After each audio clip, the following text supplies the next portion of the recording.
IJK bu ixtiyoriy jarrohlik kontratsepsiyasi. Buni qilishdan maqsad boshqa tug'mas. Shu savol bo'yicha menga juda ham murojaat ko'p keladi. IJKni yechtirsa bo'ladimi?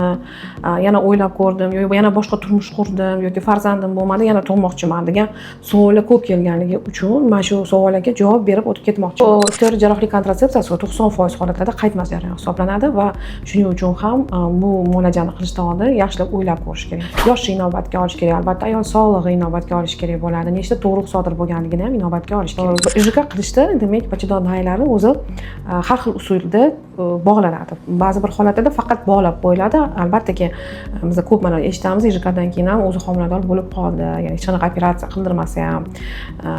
Bu holat demak ko'pincha bachadon naylarini o'zini bog'lab qo'yilsa, o'sha choklar ochilib ketadi va albatta keyin bachadon naylari yana ochilib qolganligi uchun tabiiy homiladorlik sodir bo'lishi mumkin. Qachonki muvaffaqiyatli bo'ladi yoki boshqa homilador bo'la olmaydi ayol. Qachonki mana shu IJK muolajasi o'sha bachadon naylarini ham kesib, ham bog'lab, ham kuydirilsa.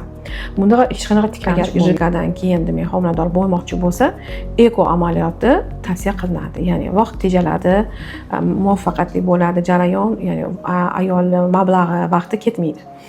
Va albatta tezroq homiladorlikka erishish mumkin bo'ladi. Shuning uchun IJKni qilishdan oldin yaxshilab o'ylab ko'rish kerak va agar ochtirmoqchi bo'lsa, ochtirsa bo'ladi. 3 oylik muddati kutishga beriladi va agar u ham yordam bermasa, eko